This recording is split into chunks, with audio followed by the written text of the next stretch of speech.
What, did that fall? Fail, major fail. You can just cut this out later. I'm too excited.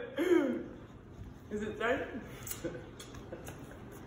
Oh, sorry. You look good. You look great. You look great, babe. You look great. You're good. You keep going. Let me just walk away. Is this all being recorded? It's okay. You put it on this video. Hi, this is the Social Distance Reading Series, a project of the Vermont School and Green Mountains Review. I am Virginia Konchan. What? Just go one more time. Go now. Baby, stop it and start it again. This is ridiculous. Okay, it's easy. Go 1, 2, 3, go. Hi, this is the Social Distance Reading Series, a project of the Vermont School and Green Mountains Review. I am Virginia Konchan, author of Any God Will Do, published in February 2020 by Carnegie Mellon University Press. Thank you for joining me at the Garden Food Bar and Lounge in Halifax, Nova Scotia. I have written, this is my second collection of poetry. The first was The End of Spectacle, and I also have written a book of short stories called Anatomical Gift, and my fourth chapbook, That Tree Is Mine, is forthcoming in the fall with Gaspereau Press in Nova Scotia. I think that was all I want to say. Okay, so I'll get started with reading a few poems. Thank you so much for being here. Ex Machina. God, seduction is such a bore. I fall asleep at the control panel of the tilted world. I can see you're having fun, which is great, but the only thought I'm having is ramp it up, ramp it down, then go. The problems of suffering and desire are not about forbearance or delayed gratification. It's about identifying the one hurdle you've identified as insurmountable, then mounting it. Ta-da, voila, so there. With you, anything seemed possible. What do you mean I don't have to put my toiletries into travel-sized containers? Do you surmount the jurisdiction of airport security too? So long. Thanks for the retirement luncheon, the gold watch you set ticking like a bat out of hell, when what I really wanted was a diamond tennis bracelet, pay-per-view, and a chubby child to call my own. The wicked prosper. Everyone is a tourist sometimes. I make up for deceit and innovation in being willing to sacrifice a lung. Every subject needs its object. Mine, a bell so heavy it cannot be wrong.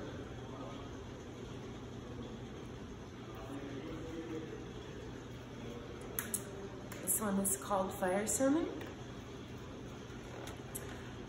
A Buddhist text, well, from which the title originates. Fire Sermon.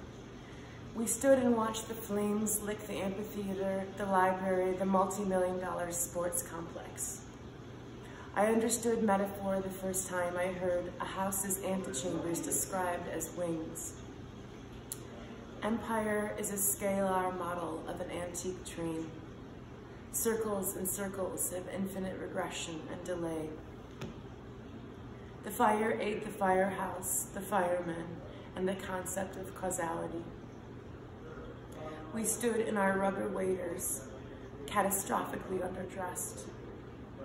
But there was no fire in the end, only a poem about fire. The fire had a terminus, as did the metaphor, the train.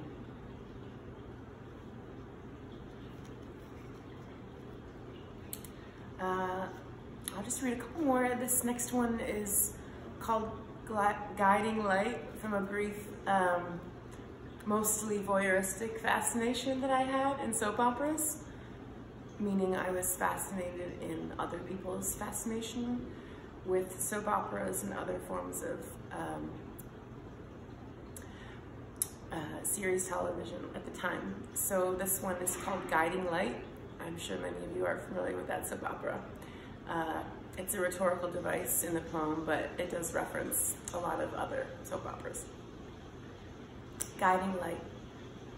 I wasted my life on language and other soft constructions, held the clammy hand of death as if death was the snot-nosed kid last to be picked for any team where skill actually matters. I could be a bride and was bridled, harnessed, and groomed. Now I live in and by a burning timetable, abetting the landfill crisis by buying ream after ream of paper. The bright white paper, the laser paper, the paper whose opacity rivals that of God. I indicate I would like the dessert menu by pointing to it with my bony finger. When it comes, I order a financier. As the world turns, I remain still, Mona Lisa's resting bitch face blunted only by my silky curtain of hair. Throw it all in the cauldron, I don't care. People keep mistaking me for a doll when in fact I am a cyborg, surrounded by the young and the restless, snorting coke and drinking corpse revivers in the general hospital. Downward, I mean backward glance of Orpheus, softening my every blow. My fantasy for this script is simple.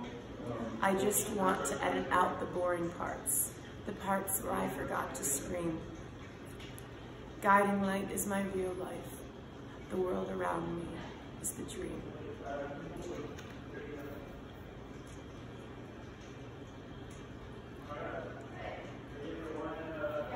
I'm reading to you from my partner's now closed restaurant, so it's pretty quiet. There's people coming in and out for takeout, so if there's some background noise, I apologize. Also, the sun's coming down, so maybe we'll get a sunset, although I will be able to see it through the window, and not you, but it will be beautiful. This next one is an erasure poem. I did several erasure poems a couple years ago of novels in the Western canon, and this was one of them. I chose to do an erasure of Madame Bovary by Gustave Flaubert, the translation by Lydia Davis. Madame Bovary. Look at those pretty daisies, oracles enough for any village girl who happens to be in love. Why rant against the passions? Aren't they the only beautiful thing on earth? The source of heroism, enthusiasm, poetry, music, the arts. How bored I am, how bored I am. A surgeon's caresses are like the oil with which he greases his scalpel. When I lost my poor dear late lamented, I would go into the fields to be all alone. I would fling myself down under a tree, I would weep. He liked hard cider, a rare leg of lamb, Gloria's well beaten. She would think of all the wild emotions unknown to her. Why hadn't she seized that happiness when it was offered?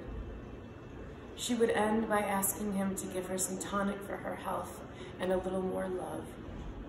Would this misery last forever? She grew pale and had palpitations of the heart. At other times, burning hotly with that secret flame, she would open her window, breathe in the cold air, and, looking at the stars, long for princely loves. You're ungodly, you have no religion. A convulsion flung her back on the mattress. Here I am, I'm yours.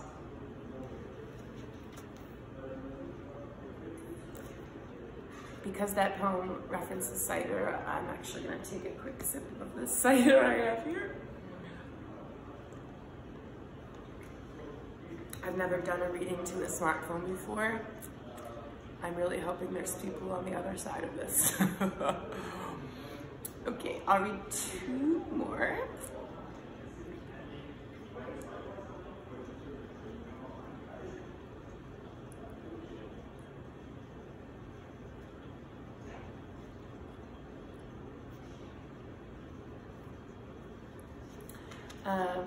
A little homage, an ironic homage to my least favorite fast food restaurant. I actually hate them all, but McDonald's is kind of my arch nemesis, which is a pun on the title, The Golden Arches. Yes, I say yes to the future. I say yes to the swim-up tiki bar, drag goddesses, and pristine theodicy. Fucking Facebook. You brandish your ugly mug and demand subservience at the most inopportune of times. The air smells sluttish here. Your bedroom eyes glisten like the half-life of recidivist stars. I forgot to affix the deadbolt, therefore we are in danger. I'm done with players, those only in it for the food. My happy meal is immaterial, yet awaits at the gate where 1 billion people have been served. If I squint, I can see the horizontal dimension, a flatlined pulse. Are you my people? You call this a sunset? Do not go anywhere. I can make my body into a starfish for you. And I'll end with the book's last poem, Zeitgeist. Also kind of an homage, also kind of a twisted homage, in this instance, to death. Zeitgeist. Death is an allergen, a foment, a farce. Death is a handler of wild turkeys and other animals with grotesque I never knew how to say this word, I can't believe I'm doing this. Physiognomy. Physiognomy. Sorry, this is live. It just is what it is. With grotesque physiognomy like baboons. Death hates it when the mariachi band comes to town. Death is the wet fish that stands on the sidelines, arms crossed, even while the village fool is dancing. Vanilla custard, hot dogs. These are among Death's favorite foods because, contrary to popular opinion, Death eats, though not much and not with any pleasure. Death is not to be confused with swooning or injury, even though both brush his sleeve. Can't you just imagine it? Death sipping a daiquiri underneath a beach umbrella, scowl affixed, while the rest of the world frolics and bathes. Death is the patternless pattern, the soundless howl, the irritant that can't be soothed or healed. You live many times, but you only die once. This is Death's glory, the spirit of the age. Okay, it's supposed to show the cover again. So this is the book cover of this book I'm reading from.